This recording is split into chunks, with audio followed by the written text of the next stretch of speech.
A woman in a mud-splattered dress stepped off the stagecoach in Nebraska, looked at the man holding a Bible and a fistful of wildflowers, and said, "I'll marry you, but I won't love you." The year was 1874. Autumn had come early to the sandhills, and it came mean. The grass had turned the color of old rope.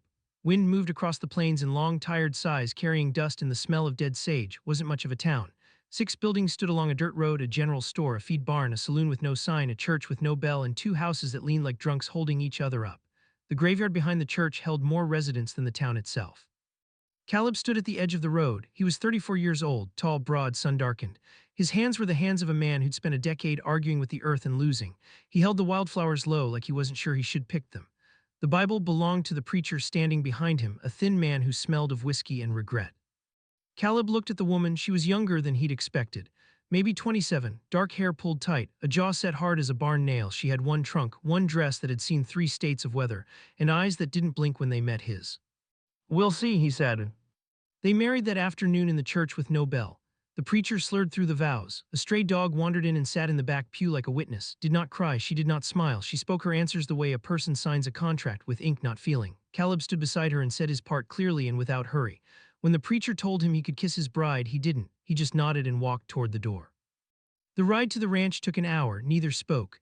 The wagon creaked over hard ground. The sky was the color of a bruise, purple and yellow and wide enough to swallow a person whole. Sat with her hands folded on her lap, her trunk behind her. She looked at the land like a woman counting the miles between herself and the nearest escape. Caleb's ranch sat in a shallow valley, 400 acres of sand, grass, and stubbornness.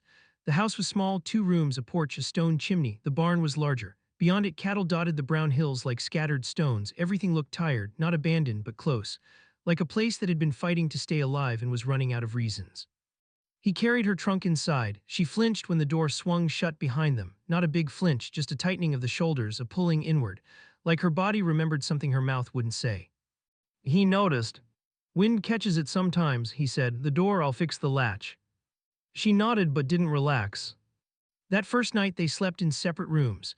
Caleb lay on his cot in the front room, boots still on, staring at the ceiling. He heard her move the dresser, the scrape of wood on wood. She was pushing it against her door. He closed his eyes and said nothing. Morning came cold and pale. He woke to the smell of coffee. She was already up, already dressed. The kitchen was clean, the stove was hot, but she wasn't sitting. She stood by the window, her eyes fixed on the road that led away from the ranch, watching, waiting for something or someone.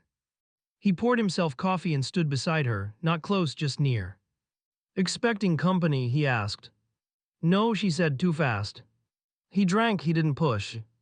After breakfast, he walked to the back of the house, past the woodpile, past the chicken coop with its 3 surviving hens, to a small hill where the grass grew thinner. A wooden cross stood there. No name, no dates, just a carving in the center, a hummingbird, small and careful, cut into the wood with a knife that knew what it was doing. He knelt, he didn't pray, he just knelt there with his hat in his hands and the wind pulling at his coat. His lips moved once but no sound came out. Then he stood and walked back to the house. Watched from the window, she didn't ask.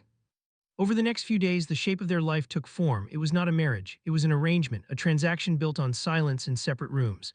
Caleb worked the cattle, kept the house. They spoke at meals, short sentences about weather, feed, fences, nothing deeper than a puddle. But Caleb watched her not with suspicion, with something quieter.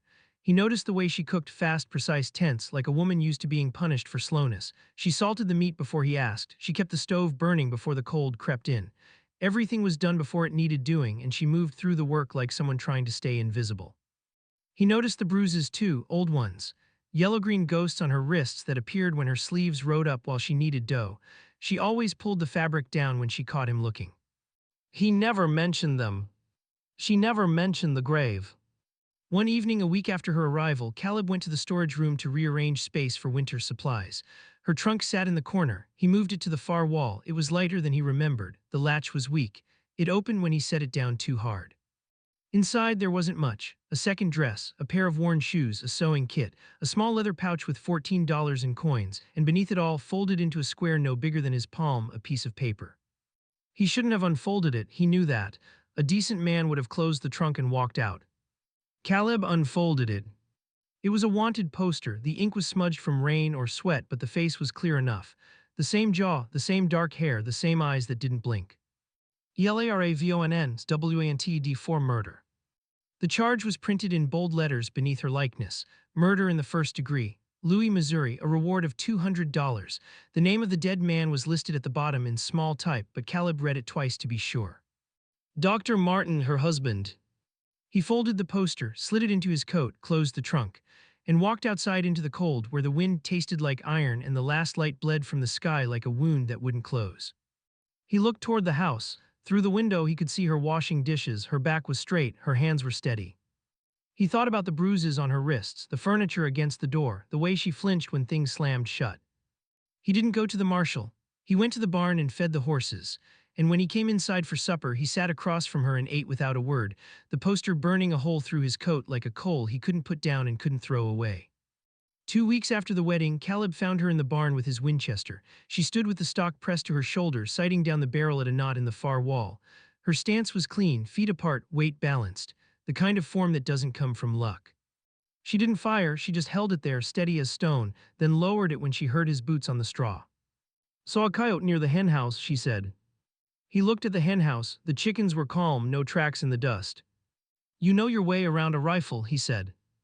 "I know my way around a lot of things." He left it there, but he watched her differently after that. Not with suspicion. He'd moved past suspicion somewhere around the third morning, when she'd pulled a calf from a mud hole with her bare hands and didn't complain about the cold or the filth, or the fact that her only good dress was ruined at the hem. He watched her the way a man watches weather, trying to read what was coming.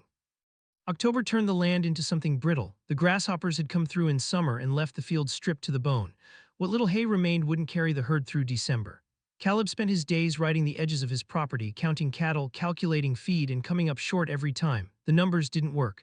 They hadn't worked in 2 years. Rode with him now, she'd taken to the sorrel mare like she'd been born to it. They worked in silence, mostly mending fence wire with cold fingers, hauling water from the creek when the pump froze, splitting wood until their shoulders burned. She never asked for rest, she never complained, and slowly, without either of them nomming it, the silence between them changed. It stopped being distance. It became something closer to trust. One morning, a rattlesnake coiled in the barn doorway. Caleb was 20 feet away, reaching for his belt, was closer. She grabbed the flat shovel from the wall and brought it down once, clean, fast, the snake's head separated from its body. She wiped the blade on the straw and hung it back on its nail. Caleb stared at her. "You've killed before," he said. "It wasn't a question." She met his eyes, only things that deserved it. The words hung in the air like smoke. Neither of them looked away. Then Caleb nodded slow and walked to the feed bin. That was the closest they'd come to talking about the poster still folded in his coat. The visitor came on a Thursday. Caleb heard the horses before he saw them, 3 riders coming up the valley road. The man in front wore a gray suit and a black hat that had never seen real work. He rode a tall bay gelding with a silver-studded bridle. Behind him, 2 men with pistols on their hips and faces that looked like they'd been hired for exactly one skill. Dale, Caleb's dead wife's brother. Dale dismounted like a man stepping into his own parlor. He smiled wide. His teeth were white. He smelled like bergamot cologne and something sour underneath it, ambition maybe, or rot. "Caleb," he extended a hand. Caleb took it but didn't squeeze. "Place looks rough, you need help out here." "I need a lot of things, help from you isn't one of them." Dale laughed. It was the kind of laugh that didn't reach the eyes. He looked past Caleb toward the house, where stood on the porch with a dishcloth in her hands. His gaze lingered a beat too long. "You," Dale said fast. "Bank's terms." "Ah, the bank." Dale's smile didn't waver. "Funny thing about that bank, Caleb, I bought your note, whole thing, principal, interest, all of it. You don't owe Omaha anymore, you owe me." The air changed. Caleb felt it in his chest, a tightening like a rope pulled one notch past comfort. "How much?" Caleb asked. $412, due by first snow. You don't pay, the land reverts to me." Dale adjusted his gloves. "Would have wanted the ranch to stay in the family, real family." "Was dead." "I know." Dale's voice dropped. "I paid for the coffin, remember." He did remember. He also remembered that Dale hadn't come to the funeral. Dale turned to leave, then paused. He looked at again, longer this time. Something moved behind his eyes, not lust, recognition, calculation. "Your new wife," Dale said. "Where'd you find her?" "That's not your concern." "Everything on this ranch is my concern now." He mounted his horse and tipped his hat. As he turned the gelding, something fell from his coat pocket, a silver pocket watch catching the gray light. It hit the dirt with a dull thud. Caleb picked it up. The case was engraved. Initials on the back, not DK, the letters read MV. "Martin." Caleb's blood went still. He pocketed the watch without a word and watched the 3 riders disappear over the ridge. The wind carried the faint smell of bergamot long after they were gone. Inside gripped the edge of the kitchen table. Her knuckles were white. The dishcloth lay on the floor where she'd dropped it. That man, she said, her voice was thin, stripped. I've seen men like him before, they don't stop. Caleb sat across from her. He placed the pocket watch on the table between them. She looked at it. The color drained from her face like water from a cracked cup. You know those initials, he said. She didn't answer, she didn't need to. I've got a wanted poster in my coat and a dead man's watch on my table. I'm not going to the marshal, but I need something from you, one true thing. She looked at the watch for a long time, then she looked at him. My husband was not a good man, she said, and he didn't work alone. That night Caleb couldn't sleep. He sat on the porch with his coat pulled tight and the cold gnawing at his fingers.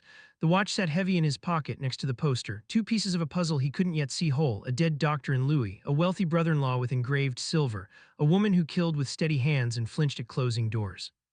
Somewhere in the dark a cow bellowed, a single sharp sound, wrong for the hour, wrong for the season. He grabbed the lantern and walked to the north pasture. He found her in the frost, one of his best heifers lying on her side in the dead grass, legs stiff, eyes open and glazed. Her throat had been cut, a clean, deliberate line from ear to ear. No animal did this, no coyote, no wolf. A blade had done this work, and the hand that held it had wanted Caleb to find it exactly like this. The blood was already freezing into the ground, black against white frost. It looked like ink spilled across a letter no one was meant to read. Caleb knelt beside the heifer, the lantern hissed in the wind, and in the distance, somewhere past the ridge where Dale had ridden that afternoon, he thought he heard laughter, but it might have been the coyotes. Out here it was hard to tell the difference. The blizzard came 3 weeks early, and it came like a punishment. The sky turned the color of ash, then it turned the color of nothing. The wind hit the ranch from the northwest with a sound like tearing canvas, and within an hour the world beyond the porch disappeared. Snow didn't fall, it attacked. Horizontal, blinding, filling every crack and seam in the house until the floor near the windows turned white. Caleb knew what this meant. His cattle were scattered across the north pasture 3 miles out. If they drifted with the storm, they'd pile into ravines and fence lines and suffocate under their own weight.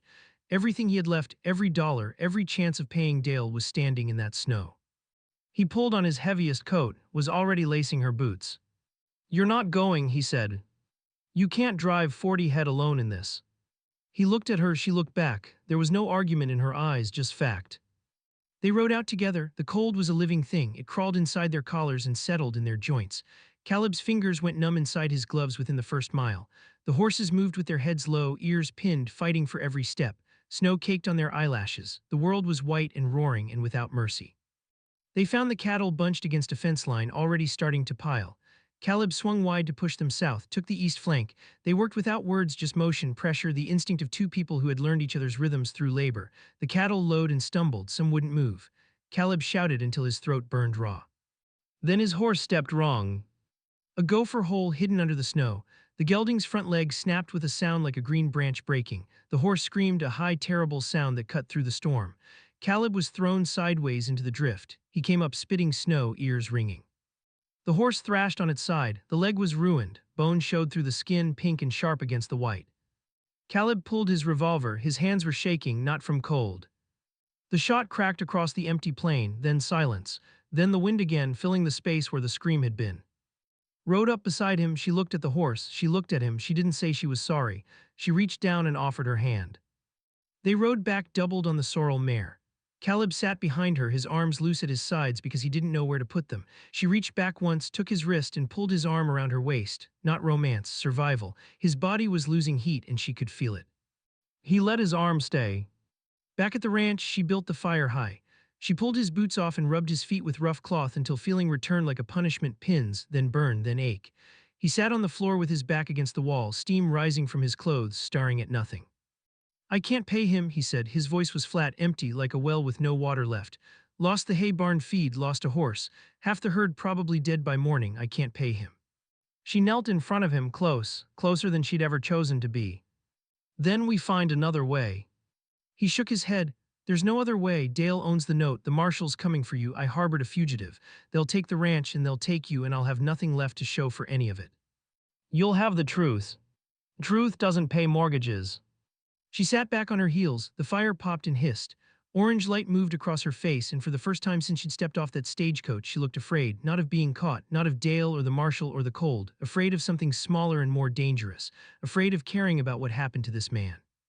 My husband was a doctor, she said quietly, but that was the mask. Underneath he ran freight, opium, weapons, things that moved through Louis in crates marked medical supplies.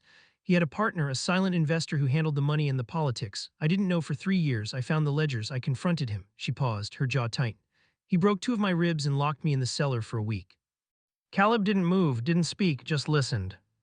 When he let me out, I was supposed to be broken, quiet, obedient. Instead, I took his surgical knife from the cabinet while he slept. Her voice didn't waver. He woke up, he came at me, and I did what any animal does when it's cornered. The fire cracked, a log shifted and sent sparks upward. The partner filed the murder charge, made it look like I killed a good man in his sleep. I ran, changed my route 3 times, saw your advertisement in a newspaper in Kansas City. She almost smiled, almost. A rancher in Nebraska looking for a wife. It sounded like the edge of the world. I thought no one would find me there. The partner, Caleb said, his name. She looked at the pocket watch sitting on the shelf above the stove, the initials MV catching the firelight. Martin kept that watch as a gift from his partner, had it engraved with his own initials as a joke, said they were so close they might as well share a name. She met Caleb's eyes. The partner's name is Dale. The room went quiet, even the wind seemed to pause. Caleb felt the pieces fall into place like stones dropping into a dry well. Dale hadn't come to his funeral because he'd been in Louis running freight, building a smuggling operation with a doctor for a front. He hadn't bought Caleb's mortgage out of family loyalty. He'd bought it because it had landed on his doorstep and he needed control of everything around her, the dead heifer, the early foreclosure, the marshal. None of it was about the ranch, it was about silence. He stood slowly, his feet still ached, his body was exhausted, but something had shifted behind his eyes, a cold, hard clarity that looked like the opposite of defeat. He's not taking this ranch, Caleb said, and he's not taking you. You can't fight him, he has the law, the money, the paper.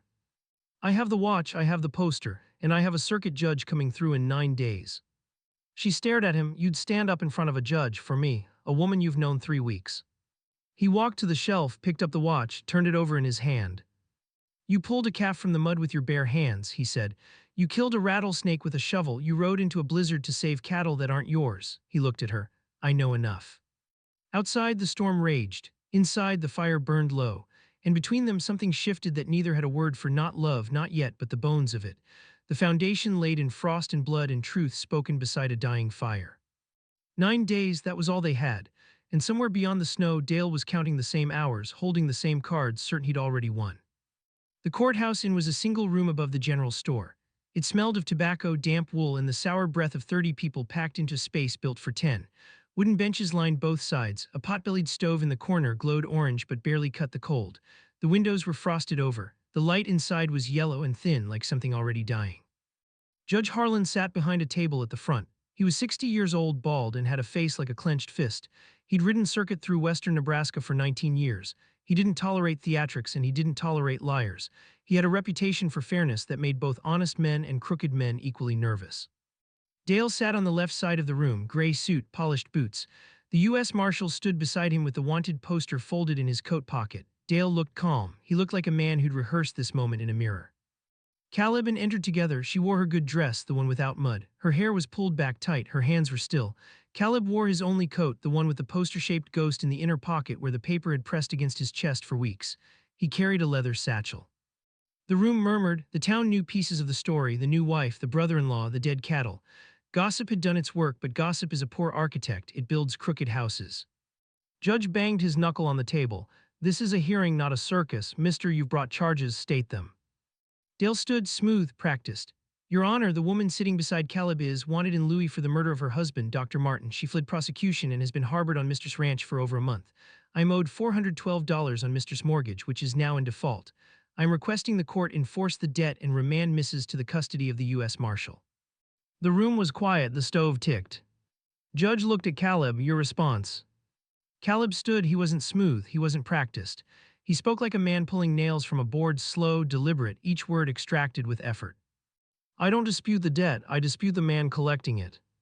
He opened the satchel. He placed the silver pocket watch on the judge's table. The initials MV caught the yellow light. This fell from Dale's coat when he visited my ranch 5 weeks ago. Those initials belonged to Dr. Martin, the dead man. The question isn't why my wife has a wanted poster. The question is why her dead husband's property is in Dale's pocket. The murmur returned. Dale's jaw tightened. A small thing, a crack in plaster. That watch was a gift, Dale said. Martin was a friend. Martin was your business partner, Caleb said. He pulled a folded page from the satchel a letter had written from memory, detailing dates, shipments, and the contents of the ledgers she'd found in her husband's study. opium packed in surgical supply crates, weapons marked as farm equipment, routes through Louis, Kansas City, and Omaha. A freight company that moved cargo no honest man would touch. Your freight company, Dale, your roots, your money. Dale laughed. It was a short, brittle sound. This is a letter written by a murderess. It's not evidence, it's desperation. Judge held up his hand. I'll decide what's evidence. He read the letter slowly. His eyes moved back and forth like a man watching a pendulum. Then Caleb played his last card. I'd like to call Mrs. The room shifted, was a rancher's wife from 8 miles east. She was 42 years old, thick-armed, and had a voice that could carry across a wheat field. She stood from the back bench and walked to the front. Mrs. Caleb said, 3 weeks ago your son Tobias was sick. Tell the judge who treated him. Said she rode through a snowstorm to get to our place. My boy had fever and a chest full of fluid. She drained it with a hollow reed in a steady hand, stayed up all night. By morning he was breathing clear. And where did she learn that? She told me her husband was a doctor, said he taught her everything before he became someone else entirely. Looked at, she saved my boy's life, that's all I know, that's all I need to know. The room shifted again, not a murmur this time, a current, something deeper. 2 more neighbors stood without being called. Frank, who had helped set a broken fence post in the ice, who had given her last jar of preserved beans when the pantry ran bare. Small things, ordinary things, but in a room full of strangers deciding a woman's fate, ordinary things became evidence of character. Dale saw the current turning, his composure slipped another inch. This is irrelevant, she killed a man, the law is clear. The law is clear, Judge said. Self-defense is also clear. He set the letter down, he picked up the watch. He looked at Dale with the expression of a man who has seen many liars but still finds each one personally offensive. Mister, I'm suspending the murder warrant pending a full investigation into doctor's business dealings and your involvement in them. The U.S. Marshal will escort you to Omaha for questioning. Your claim on Mr.'s mortgage is frozen until the investigation concludes. He paused. And if what this letter describes is accurate, you'll need a lawyer considerably better than whatever mirror you've been practicing in front of. Dale's mouth opened, nothing came out. The marshal stepped toward him, not toward. The room watched a man in a gray suit shrink inside it like a body losing heat. As they let him out, Dale looked back at Caleb. There was no charm left, just the raw, stripped face of a man who had miscounted his cards. The room emptied slowly. People touched his arm as they passed, small gestures, a nod, a hand on the shoulder, nothing grand, hugged her once hard and said nothing. Outside, the air was sharp and clean. The sky had broken open, blue, wide, and so bright after weeks of gray that it almost hurt to look at. Spring came late that year, but it came. The snow pulled back from the sandhills like a tide retreating. New grass pushed through the sand, thin, pale, determined. The surviving cattle grazed on the south slope, fewer than before, enough. Caleb repaired the barn, mended the fences. They worked the way they always had, side by side, quiet, steady. One morning in April, Caleb walked to the small hill behind the house. He carried a new cross. This one had a name carved into it. Below the name, the same hummingbird, cut with the same careful hand. He knelt, he pressed the cross into the soft ground. He stayed there a moment, hat in his hands, wind moving through his hair. Then he stood. Was behind him, she held wildflowers, purple and white, the first of the season. The same kind he'd held the day she stepped off the stagecoach. She placed them at the base of the cross without a word. They stood together, not touching, then she spoke. I think I was wrong about what I said that first day. He didn't ask what she meant. He took her hand, not because the cold demanded it, not because survival required it, because he chose to, and she let him. And that was the difference between a contract and a promise. Below them, the ranch sat in its valley, small, tired, still standing. The wind moved through the new grass in long, slow waves, and if a person listened closely, it sounded almost like breathing, like the land itself had held its breath all winter and was only now letting it go. The prairie doesn't promise anything, it just keeps going, and sometimes that's enough.